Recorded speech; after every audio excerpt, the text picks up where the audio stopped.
I am Jeff Biggs, host of the Cowboys Squad Show. Forget all the talk about defensive coordinators. Tight end coaches are in demand. I say it's time to bring back Stretch. Glenn Stretch Smith, I'm right here, Jerry. Here's my phone right here, brother. Give me a holler. I'm Landon McCool, and I'm officially removing myself from consideration of any coaching positions or defensive coordinator for the Dallas Cowboys. How about them Cowboys?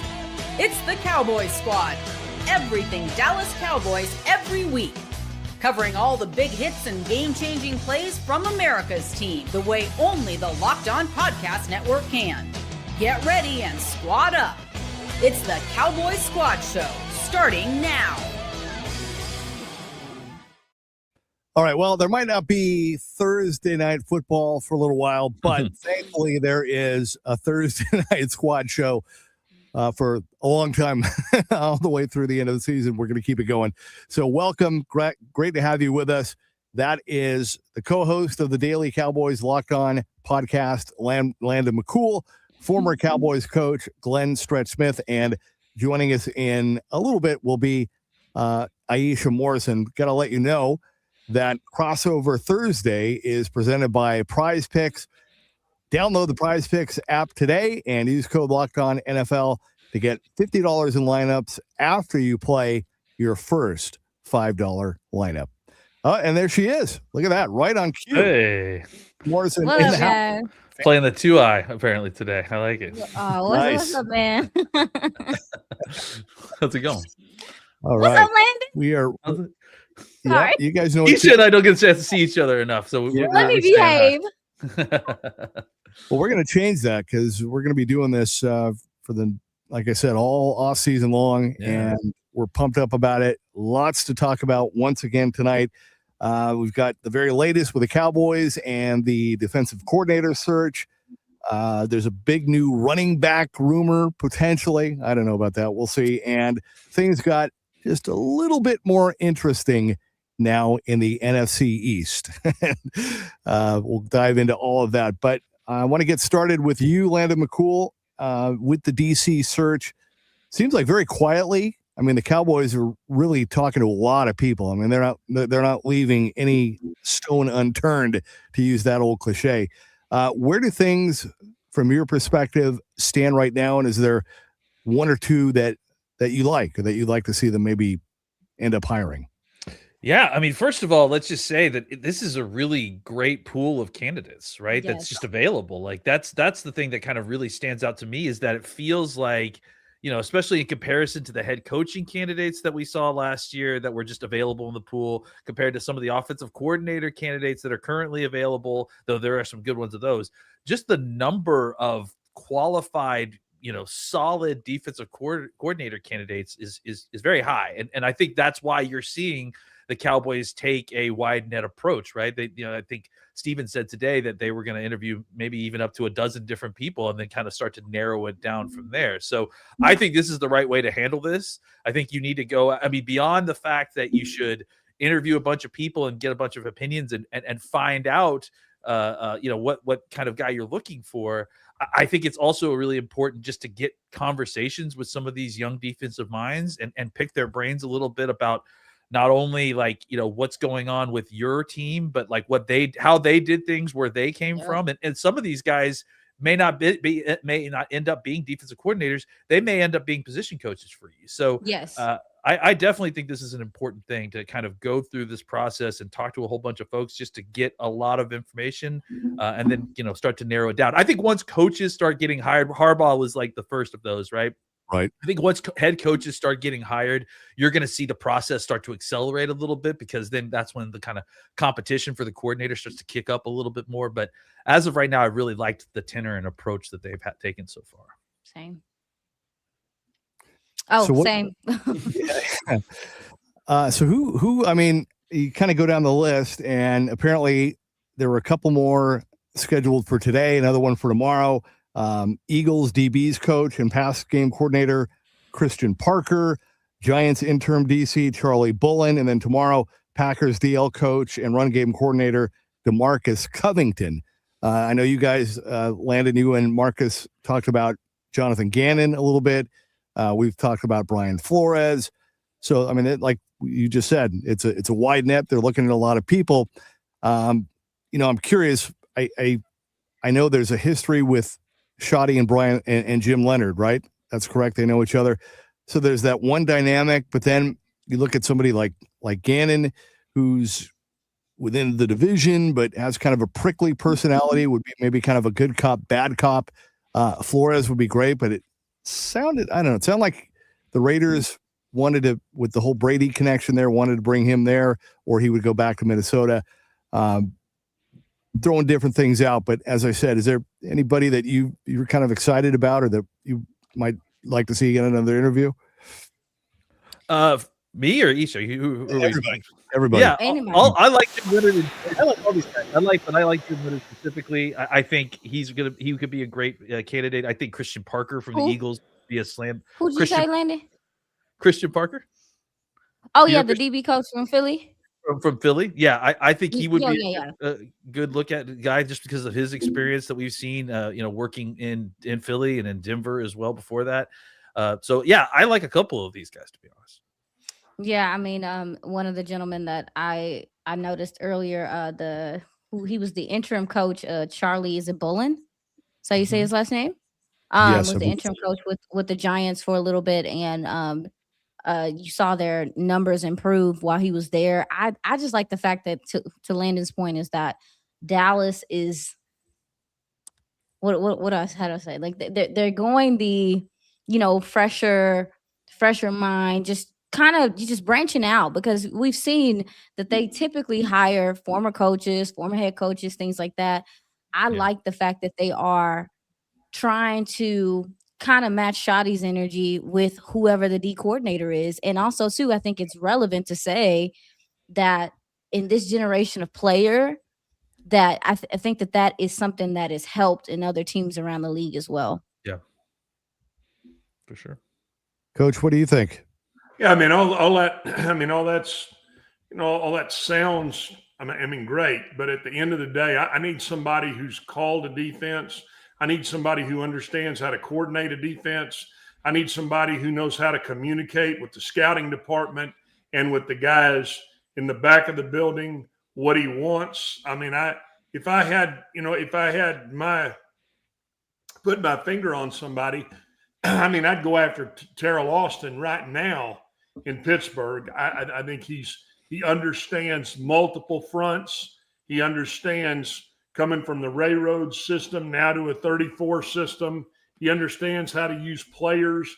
I want somebody that has that experience.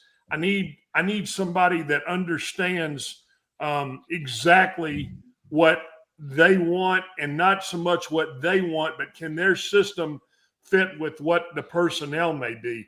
Yeah. Everybody knows that the back end of this defense is going to have to be completely reconstructed. So if it came then to the next set of curriculum that I would need, it would be, hey, I want a guy that's coached in the secondary, and Terrell Austin fits that too. So he's called the defense. He's been in both multiple schemes, understands how to coordinate the back end. I'm not here championing one guy or another because I'm not an agent, but I think that that those type of characteristics and that type of experience is what I would mostly look for. Well, we can tell that Dallas is obviously looking at coaches trying to, they voiced even at the, the press conference that it's important for them to fix the secondary. So a lot of the gentlemen that are getting these opportunities are gentlemen who specialize, to your point, Coach, in the secondary, because it's a need. For sure. And like we said, like a lot of these guys could end up being, coordinators or I'm sorry, not coordinators, position coaches. So, and like we've mentioned, when you've interviewed, I think 6 guys and 5 of them are defensive back or secondary coaches, you start to really kind of paint a picture on exactly what they're looking for. So yeah, I think it's not so much that I think folks are excited that they are looking at coaches, younger coaches. I think that is good, but I think it's just that they are mixing it up, right? Mixing Like it up, yeah. I don't have a problem if they go out and get Terrell Austin or Jonathan Gannon, who really kind of fits like what the especially Jerry potentially would want, former head coach, that sort of thing. I don't think that's a problem. I think the important thing was to not only interview former head coaches for the position, or not Yes. only interview older candidates. So the fact that they're mixing it up and getting a bunch of different opinions, I think that's an important thing. It's a good thing. That's well stated. Yeah, and here's the other thing. I mean, you've got a quarterback that's got about a 2-year window. Yeah. You've got a secondary that's got to be fixed, and so my whole thing would be, hey, I need the scouting department. I don't need them involved in the hiring process.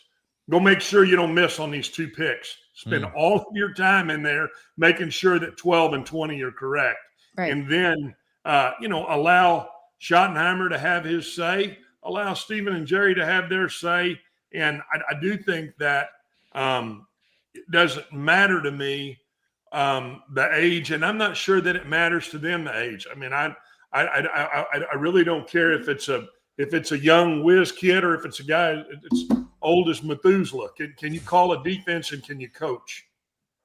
Yeah, good call. That's the fascinating part to me. In addition to all that, is that really it probably comes down to who blows them away in the interview process, and wish we could be there for that. I wish we could sit in there and take a listen to that and talk about all that. But I know, Coach, you've been through that. But that's the other, to me, that's the other characteristic. I get it that they want somebody that's got an, imaginative and all that. Hey, I want a guy that can coach what he wants. I want a guy that understands how to coach the process of what you want. To me, you saw that this year with the defensive line. And you saw it with the offensive line, especially. I thought the offensive line absolutely took to coaching, but you have to know how to coach it. I mean, sitting and clicking and playing on the computers. Hey, I need somebody who understands how to get guys in position to make plays and how to coach that out of them. Yeah, I think. Oh, go ahead. Well, I was going to say, I think Christian Parker, and the little bit that I've gotten to see from him, interviews, articles, this is a guy that's very articulate. He's also incredibly detailed when he's talking you through the technique and what he's trying to get these kids to work. And I think we've seen that in Philly's, Philly did something very risky, letting all those veteran players go. And they leaned on their draft. They had to pay guys. They leaned on their draft, and they drafted 2 corners in the early rounds, and they've paid off big for them. And so I do think that when you talk about him, not only just with Philly, I mean, his reputation is that he is known to be a teacher. And that is something that, in a great communicator like Coach was talking about, that's why out of all the guys right now, outside of, the gentleman from Denver, I am really looking at what he has to offer, and Zach Orr as well. I know a lot of people are not high on Zach Orr for a lot of reasons, but that's also a gentleman that I've heard through numerous facets is a teacher of the game. Yeah, and I think that's really important, is that, and this kind of goes back to the conversation that Coach and I had the last time I was on the squad show, right? Is that they're not inventing new defenses, but it's how it gets taught and how it gets communicated to these players, and the ingestion of that information, and understanding the rules inside of the structure of the defense, and how that gets communicated to these players, and the teaching it to the best way that they absorb it, and it becomes second nature. That's the kind of edges that these coaches get nowadays. It's not an X's and O's edges. It's about how do you communicate what you're trying to do to these players in such a way that they ingest it and they're not thinking so much when they're on the field. And here's the problem: is college football used to be the proving ground for the NFL. I'm not sure that's the case anymore. And I say that because, I laugh at quarterback TJ Finley going to Incarnate Word. He's been to 7 schools, 7 different schools. Now, have they been developed? Have they worked through the developmental process? Who is the guy that's developing them? Or are they just here, there, and here? And now you're going to have to really – you're getting a product that I don't think is as good as what used to come out. because of the way that guys are working the system right now. So I think you got to look a little farther down the hood than just saying, hey, he played at X or he played at Y. Hey, was he coached by that guy multiple springs, so on and so forth. And I really think it's hurt the developmental process for the league. Well, and just to add this point real quick, I think the reason that you see Indiana as big favorites to win the national championship and go undefeated is because Cignetti has got a program in which he develops, right? Like in that he has, they did a lot of things in the portal. They did some things, but what Curt Cignetti has done in that program has developed these players, and it's given that team such an advantage to overall these groups that are just constantly kind of shuffling players in and out of the portal. Not that hasn't worked, but there is another level that can be reached when you still are able to hold on to these guys and develop them a little bit longer. I mean, but even so, like we just talked about him today on a show that I was on earlier, D'Angelo Pons, the cornerback for Indiana. I hear you, coach, on the transfer portal and how it's harmful to some players' development and things like that in the product. But then you look at a guy like this who transfers from James Madison and thrives here. He got the coaching, he transferred and then got the coaching that he needs. So it's kind of like that he needed to thrive. So it's kind of like a double-edged sword to me when it comes to the transfer portal. Some guys are really trying to get somewhere where they can grow, and they get there and they grow. And then some guys are, I don't like this. I don't like this. Right, that's the same guy, James Madison. That's right. He's now at Indiana, right? So he's been with the same group of coaches. Cignetti, yeah. I mean, and I think the one thing I would add too is that I do feel like that coach is right that it can still be tough in the age of the portal. And this is part of what they're still trying to figure out is a development plan for a player, and the player kind of has to take the onus of that onto himself when he's making his decisions at the end of every year, whether he wants to enter the portal or not. I will say that I do wonder if in the long term, we don't see some advantages to the portal play in terms of players being more ready to come into the NFL and learn a new system because they've already done that potentially multiple times through the portal system going into college. So I want, there's pros and cons here, and it's hard to measure this, and unfortunately it's also constantly changing, still. So we're still trying to get data points on exactly how the NIL is affecting, development of NFL prospects. All right. Well, we will sit and wait, and can't wait to see who they hire. It's going to be a big hire and a critical hire. So we will continue to keep tabs on all of that. When we come back, though, there's actually more coaching news that has nothing to do with the defensive coordinator position. A couple of notes that I want to run by you guys. We'll do that when we return. This is the Cowboys Squad Show. And as you know, new year, new systems. This is the time when a lot of us look at the messier parts of how we run our businesses and think there has to be a better way. And there is. Streamlining your communications is one of the quickest upgrades that you can make. That's why today's episode is brought to you by Quo, Q-U-O, the smarter way to run your business communications. Now, because your team and when your team is reachable, organized, and communicating in one place, you're not just working cleaner, you're actually creating more opportunities to connect with customers. Your whole team can call and text from one shared business number, so nothing gets missed. Everyone sees the full conversation thread. That makes replies faster and more personal, and it works right from your phone or computer. And you can even keep your existing number. So it's no surprise that Quo is the #1 rated business phone system in G2, trusted by more than 90,000 businesses, from solo operators to growing teams. So make this the year that no opportunity and no customer slips away. Try Quo for free. Plus, get 20% off your first 6 months when you go to quo.com/LockedOnNFL. That's Quo, QUO.com/LockedOnNFL. Quo, no missed calls, no missed customers. I also want to tell you about Home Chef and what they got going on, because I know everybody's looking at the year, looking at the new year. And the cool thing, too, is that if you ever the draft pick positions are all set, and so many teams are looking for their franchise quarterback. We'll get to Home Chef in a bit, but this is the ultimate QB, all right?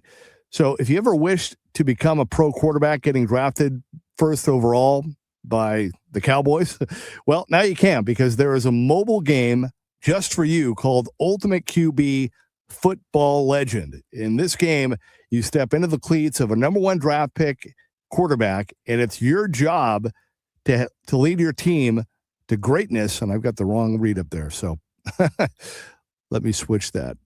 Hang on. There we go. All right. So here's the thing about that. If this is the number one quarterback career made game on the mobile app stores, and it introduces the most realistic environment with full career control. You can sign contracts, train and upgrade yourself, build chemistry and evolve your teammates, give input to your GM on roster moves, play the actual game in 2D, and rise through the ranks to become a pro football legend.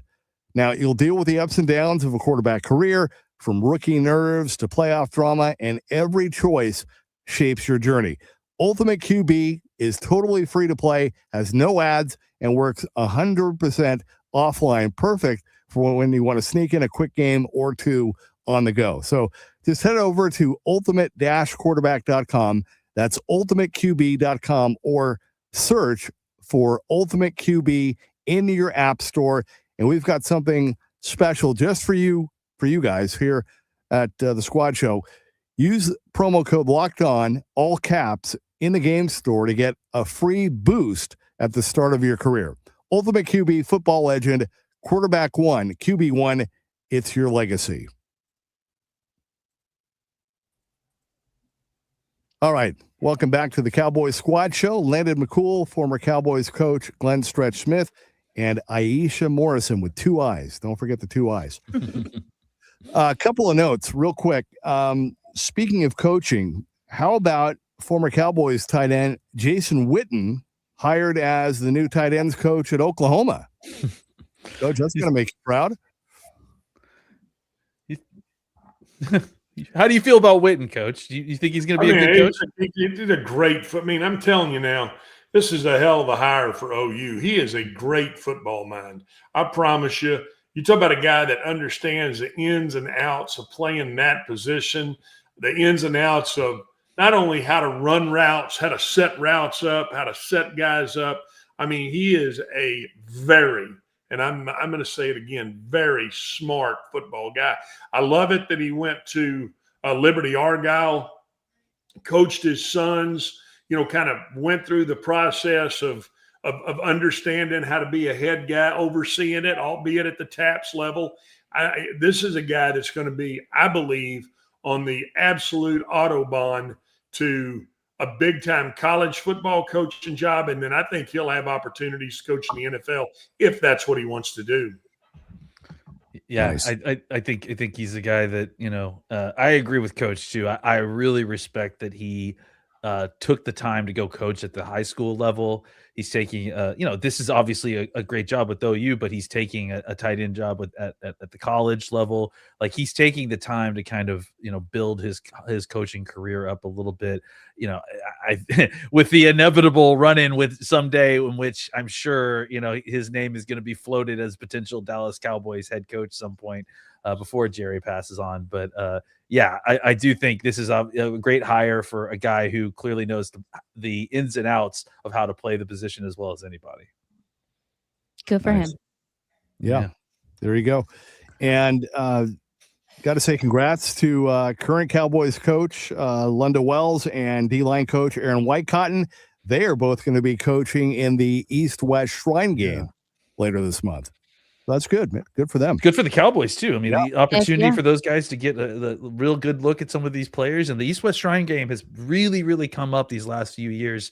It's almost on par with the Senior Bowl, if not already on par. So yeah, really, really excited to see if the Cowboys can get some inside information on that. Oh yeah, I totally agree. And Coach Wells is, I mean, he's even taken the time to teach me in passing and things like that. I mean, he's been a constant. He's one of the guys that has survived, different coaching regimes and things like that. So that kind of tells you what people think about him in the league. Also, too, has some experience in offensive line as well. So I'm excited, and I'm excited for him. I definitely congratulated him earlier today. So good for him. And Coach Whitecotton, rather, Yeah, absolutely. Both. Of course.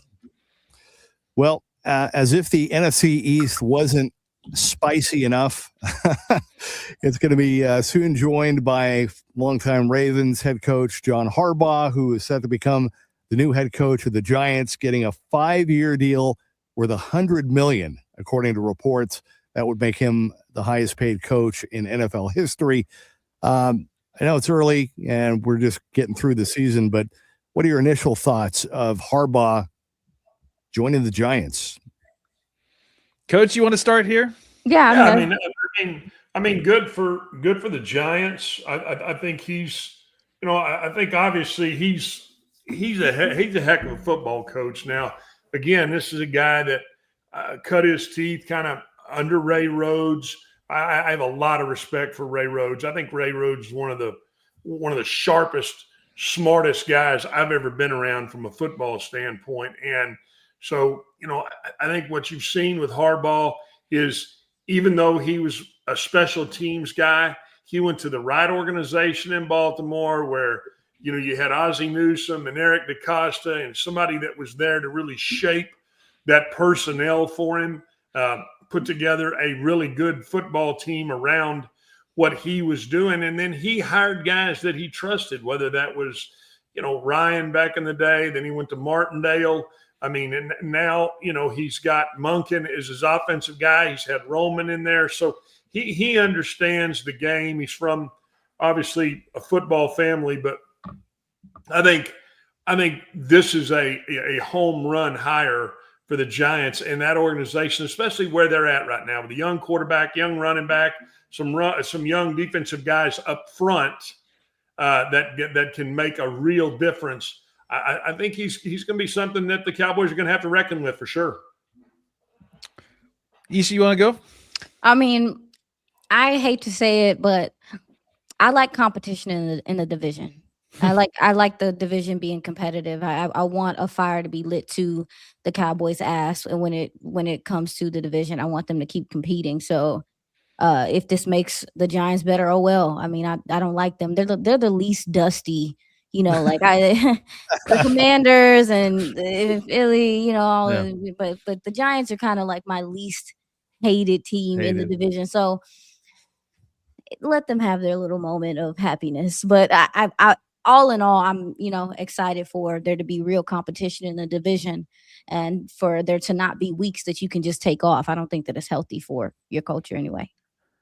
I think it was a very safe pick. It's definitely a safe hire. Yeah, and look, I could respect that, but at the same time, my issue with CEO coaches, and Schottenheimer may have to deal with this eventually too, is that I think you've got to constantly be keeping up with the offensive and defensive coordinator race, right?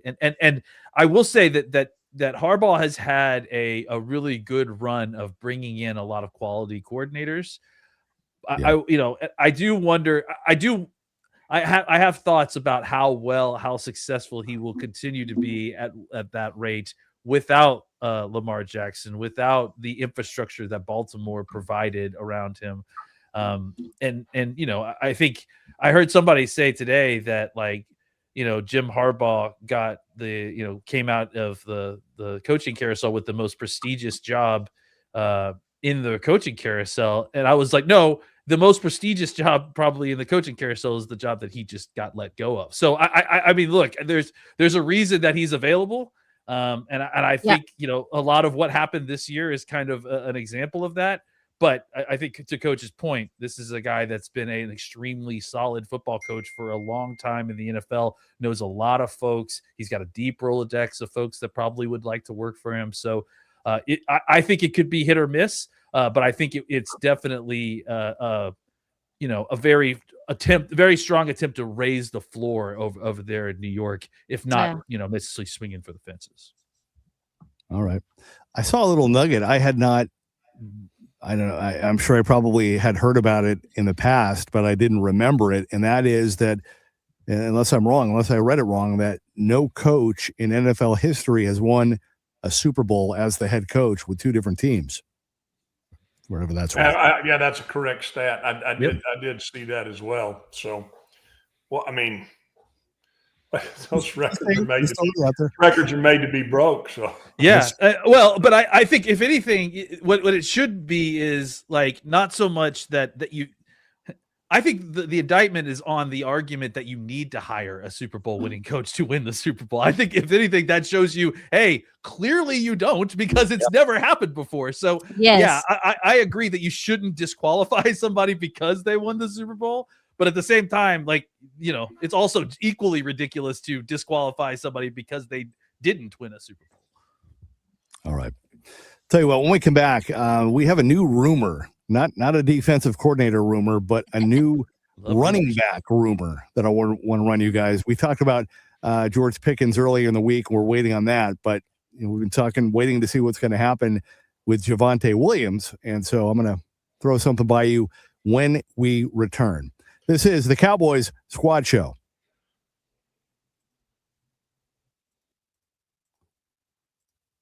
All right. Now we can talk about Home Chef and what they're doing, because as the new year gets going, a lot of people are trying to simplify their routines, and dinner is a big one. Between busy work days, cold winter nights, and packed schedules, having an easy, reliable dinner plan makes a huge difference. That's where Home Chef comes in. Home Chef takes the stress out of cooking by delivering fresh, pre-portioned ingredients right to your door with easy-to-follow recipes, and they actually taste great. They're rated #1 by the users of other meal kits for quality, convenience, value, taste, and recipe ease. And it's really easy to see why. Meals, they come ready to fit your schedule, 30-minute recipes, oven-ready trays, or quick lunches. Over 30 weekly options, including family-sized meals and different dietary choices. And here's the cool thing. The recipes are simple, but they feel elevated. I mean, even restaurant quality with dishes co-created by chefs like Gordon Ramsay. Everything arrives pre-portioned. There's less prep, less mess, and no wasted food. So save time and money. Home Chef customers save an average of $86 a month on groceries. That's pretty good. I mean, you can still use that. So for a limited time, Home Chef is offering our listeners 50% off your first box, free shipping, and free dessert for life. Just go to homechef.com/lockedon. That's homechef.com/lockedon for 50% off your first box, free shipping, and free dessert for life. Must be an active subscriber to receive the free dessert. All right. Making me hungry there.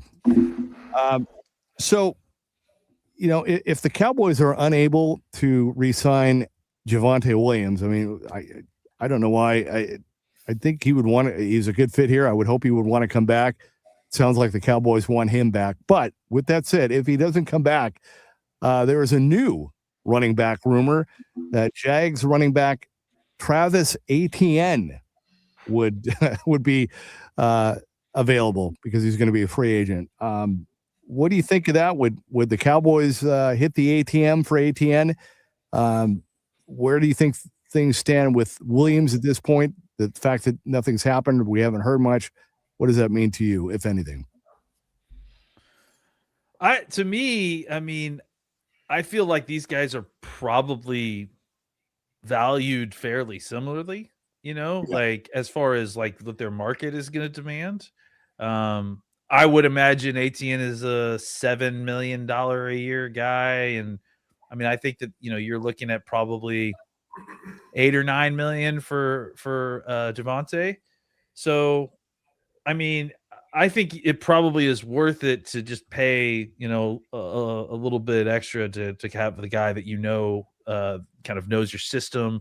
And especially since the ways in which Javonte is reliable are, in pass protection and the kind of other nuanced aspects of the game.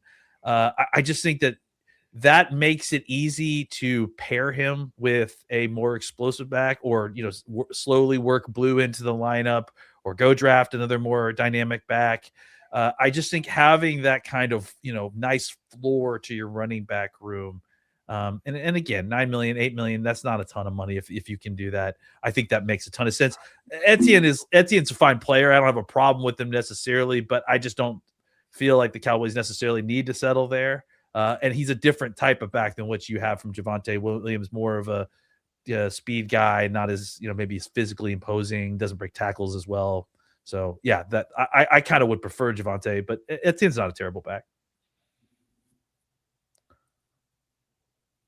I can't hear you, Iisha. I feel like you just signed Javonte. I don't think that I just feel like Dallas needs to set a foundation. And, obviously you're trying to keep the offense where it is at the very least, and then move into, the defense kind of coming along. I don't want them to be taking away from the unit that they have put together already. They have so much else to do. Yeah. So, but in regard to the runners now, I want to say, Landon, can you remember, maybe it was a couple years ago, was it last year before that, there was some smoke about Etienne. I think I did hear some genuine interest from the Cowboys a couple years ago, but obviously, right. But Javonte, as you said, has come into this building and kind of really manned that spot. So I don't see, when you look at the Javonte numbers, I think that's 7 million, 8-ish. No, I don't know the real back end, if that is a thing. So yeah. I'm kind of in Landon's boat where I'm just like, for what? This dude already knows the offense. This guy already knows the offense. There's no reason. It's not like it's an upgrade skill wise to me. Yeah, I think that when you look at Javonte again, it's about the protection side. Yeah. To me, if you're going to pair him with Blue, then you already kind of have your home run back. You've already kind of got the guy that can take it 70 for you. The thing that I don't think Travis Etienne has is the same thud. I don't see the same thump with him when he goes to, thud up a linebacker or a big safety that's blitzing. So with what you have right now, and what he's done and how he's been in this offense, like Iisha was saying, he obviously understands the offense. Very smart football player. I mean, I guarantee you look at him throughout the year, I don't remember him ever making a mental error where he just turned loose somebody from a protection standpoint. So, I mean, there's value in that. And I've already talked to you about where the quarterback is. I mean, you got to look at the whole picture before you start thinking about, okay, are we going to save a little money here or a little money there? You got to look at the whole picture and where the entire football team is. Yeah, and I would think they would get that, right? I mean, I think the Cowboys appreciate him. I think they've made that clear. And to your point, I think the only thing we all agreed on and talked about was that by the end of the season, he was not the same guy, and so they can't continue. They have to, if it's Jaden Blue or if they're going to bring somebody else, like you said, Landon, but they have to find a way to give him a little bit of rest and keep him fresh over the course of the season. But I thought he was great, and like I said, I would think he would want to come back too. It should be a win-win. Honestly, too. Now that you mention it, that might be why we haven't. I'm gonna ask around. Well, maybe I'll have something in the next show, but like that might be why we haven't heard anything about contract talks, because I know that shoulder was real toe up. Well, it was toe up, and he was playing through it. I mean, to Coach's point, it's just how he sacrifices his body. I mean, he just throws his body out there in pass protection. And I remember when he got injured, so maybe that's why there hasn't been any talks, because maybe he's getting. Maybe they're waiting for the surgery to be done before. Maybe he's getting the cleanup. Here soon we will hear like, oh, this person got a cleanup surgery. So I'll keep an eye on that and see if I'll be nosy. Nice, thanks. and one other point, I don't mean this in a disrespectful way at all, but you read things and it makes it sound like there's going to be this, 20 teams trying to bang down the door to get to him. And again, not a diss to him. He was awesome. He was one of my favorite players last year, but I just still think he's the Cowboys to lose. I mean, it seems like a good fit and a win-win, like I said. And that, like you said, Iisha, so many other things to deal with. Let's keep the offense the way that it is, build on it, finish unfinished business next season, and keep him around. Hopefully they can work out a deal. I'd be pretty surprised if he went someplace else, honestly. Yeah. I think he likes being here, it seems like. I think the Cowboys like him. I think they'll work it out. But so you never know. So you think that Dallas, so you're not one of those people that thinks that Dallas can't figure out Pickens. And, no. Javonte. Okay, bless you, because I know that's not the case. I'm like, dang, if Dallas don't stop acting like they got coupons, they'll keep them. It's cool. They got to. They have to me. That's good. I like that. The coupons. Beautiful. NFL coupons, player coupons. Please. Let me ask you guys about this. We got an update on Deron Bland going over the defense, had surgery on his left foot. He's expected to recover for OTAs, but is prioritizing really being ready to go for training camp. What do you think about him and his spot? And, hopefully maybe this surgery, he'll be healthy and really ready to come back and have a big season. Hope it's not a strategy. Yeah. That's what I would say. I don't love a cornerback that has a foot injury, to be honest. I'm 100% on board with that. I'm 100, and I hope. I mean, my hope is that he can, but I'm telling you, I've taught my son, and he'll come in here and tell you in a second. There is one thing you cannot mess with: your teeth and your feet, and especially with a defensive back, you can't. It's so difficult. I mean, Achilles, feet for a guy who has to pedal and go backwards and then stick that foot in the ground and break. And drive. It really is. It's just difficult to overcome. Now, do they know if it's a Jones or was it a Liz Frank? Has anybody come out and said that? Do you know, Iisha? Because I actually haven't seen what either. It was. I'll go look. I don't think that it was a Liz Frank. I don't think it was a Liz Frank. A Jones fracture is on your. Is that the fifth metatarsal? Small toe that's back in your foot that usually has issues. And I mean, I dealt with that. I mean, all through my time, I still have it. Never got it fixed, and it's just it's one of those things where they usually have to go in and re-break it and then put a screw in there, and it's really I'm telling you, it's one of those things where most positions are fine. That position is not good. Little story from the past when I used to travel with the Lakers with Shaq and Kobe in that whole three-peat run, which was awesome. There was one time Shaq had this injury where the gap between his pink, little toe and the toe next to it, like that ripped open. Split? Yeah. Jesus. And he would show me, like you could see the inside of his foot, and he still played through that. I mean, he used to have to soak his foot in this like medicine stuff just to keep it from getting it. Was it lidocaine? I mean, what? How do you do that? That's crazy. Yeah, I know. And he got through it, and I don't know how that heals. Like, this is very concerning. For Deron Bland, the second year in a row he's having a foot surgery, and coach talked about it. The way he plays, this is a guy that likes to take risks, that likes to drive to the ball, snatch it out the air, and especially with him, doing more stuff in the nickel. I mean, those guys have to play through a lot of trash. Those guys have to be able to deal with some of those shifty guys on the inside and stuff like that.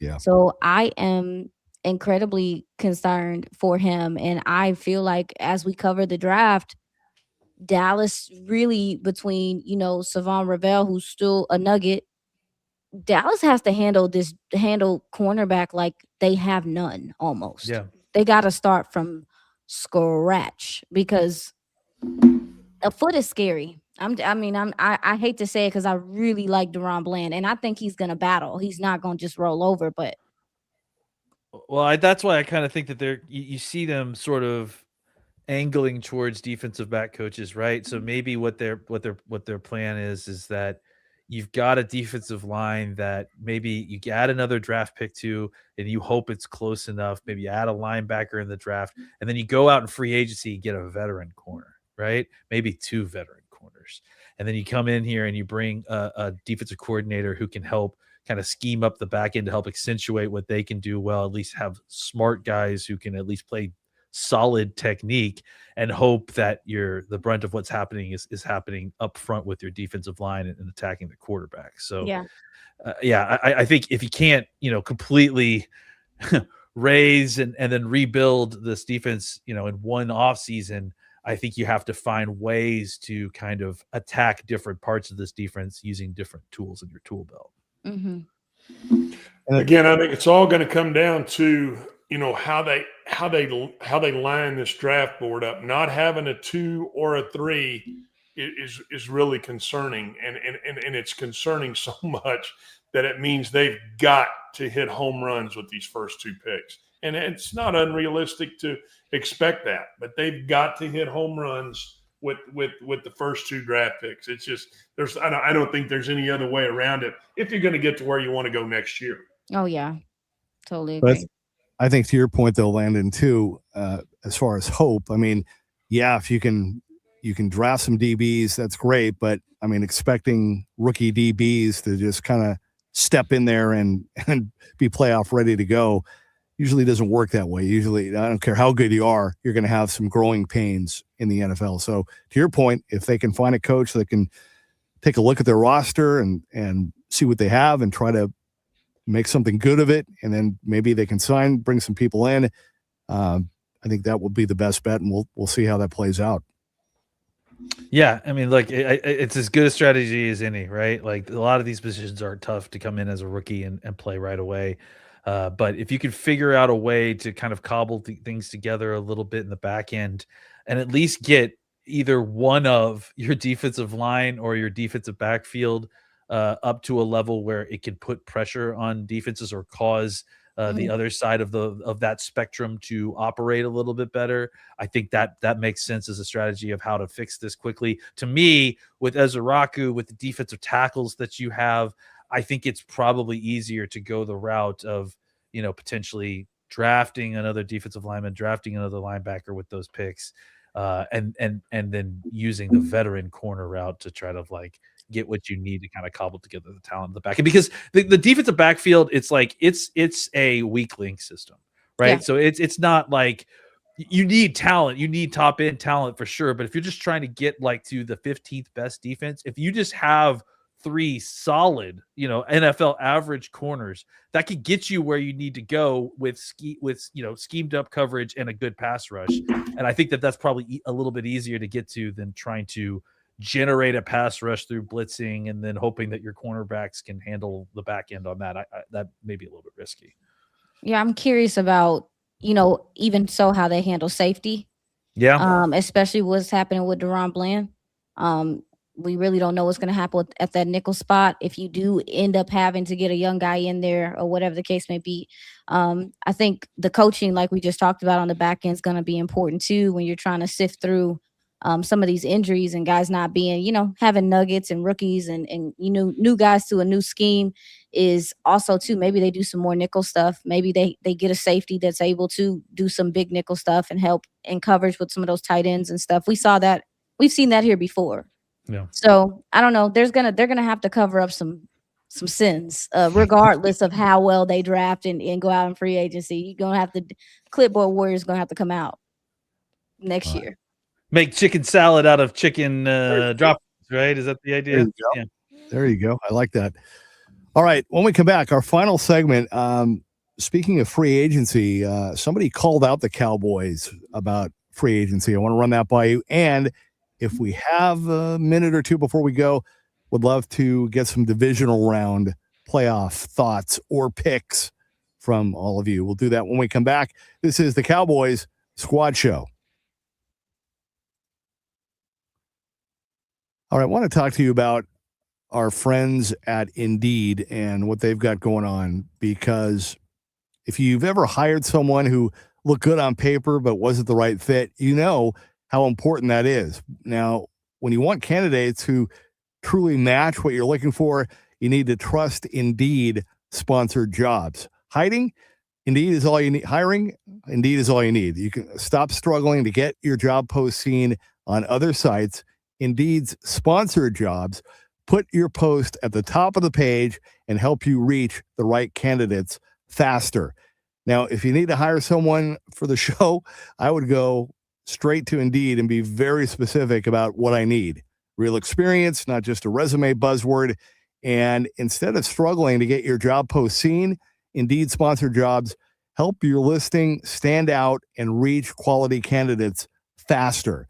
Sponsored jobs boost your post to the people that are the best match for your role, and that really makes a difference. And according to new data, sponsored jobs posted directly on Indeed are 90% more likely to report a hire than a non-sponsored job. So spend more time interviewing candidates who check all of your boxes with less stress, less time, and more results using Indeed sponsored jobs.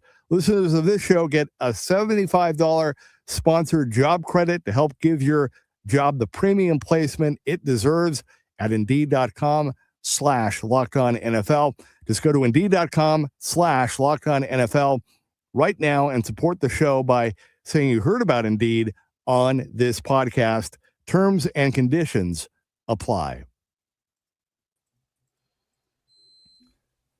Okay, welcome back. Final segment of the Cowboys Squad Show on this Thursday. Thanks to Iisha Morrison, Landon McCool, and the coach, Glenn Stretch Smith. Landon, before we go, what's coming up on the daily Locked On Cowboys podcast the rest of the week and into the weekend? Yeah, I mean, kind of just continuing to follow the coaching carousel as it spins round and round. We may even start dipping into some draft content a little bit more, as we kind of hinted at it. It's that time of year. You know, because we're starting to get Senior Bowl invites and Shrine Bowl invites. Obviously, as we announce the coaches getting them out, so there's lots of offseason talk to talk about, and then obviously kind of talking about these divisional playoffs and how those games kind of affect the Cowboys through the lens of coaches becoming available to interview now suddenly because their team may potentially lose this weekend. All right. Is there one game out of the four that you're looking forward to the most, and any possible upsets that we might see? I kind of want to just see if Josh Allen can kind of continue that level of play that we saw against this Denver defense and what that looks like. I think he played maybe the best game of his career last week. It was really impressive, and it's unfortunate that he's had to continue to play Superman like that. Yeah. But now that you're playing, you know, a Denver defense, which has been absolutely lights out for the last several years, can he kind of keep up that pace? That'll be interesting to see. Yeah, I think getting Dre Greenlaw back, that's going to make them that much stronger. So I mean, they're going to have somebody who can run him down, and it's almost like Vance Joseph and Sean Payton and this Denver organization has pointed right to this game right here as a return spot for Dre Greenlaw. So I think that's going to be a heck of a football game. Yep. Oh yeah, I'm excited for the Bears and Rams game up in Chicago. I just think I think Caleb Williams has really come along this year, and some of the things he's able to do. I mean, the arm talent is insane, dog. Like, so I just think that him and Stafford, even though it's going to be cold, I expect these guys to still throw the ball around. So I'm excited about that matchup on Sunday. That's going to be an interesting game just because, you know, Caleb is such a high variance quarterback. And obviously like extreme highs and extreme lows. I wonder how much Chris Shula is going to be able to try to, you know, contain that a little bit, and hopefully, I mean, because even in such a great game that Caleb had last week, I think he completed something like 54% of his passes. Oh yeah, it was insane. I mean, he had some early picks. I also too, I think that Rams defensive front is going to give Chicago some fits, even though they have protected pretty well. I think sometimes Mhm. Caleb can get a little toasty. But Yeah, I'm excited about this playoffs has been good, right, Coach?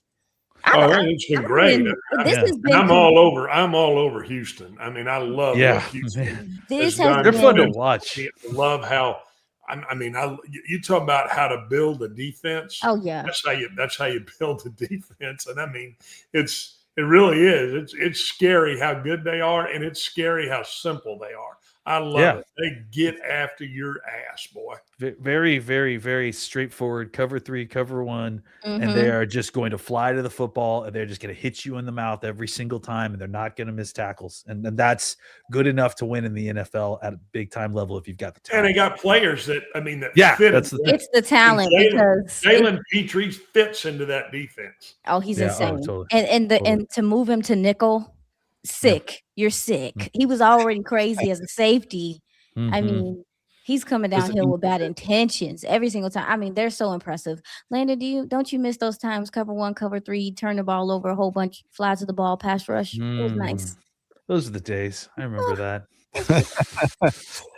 Yeah, I'm excited as well. I mean, I think, for the Texans, I think for me anyway, I think for both the Texans and the Rams and the Bills on a different level, but it's weird. Like I say this all the time. For me, the NFL is the no favorites league. You don't want to be the favorite. You want to be the underdog.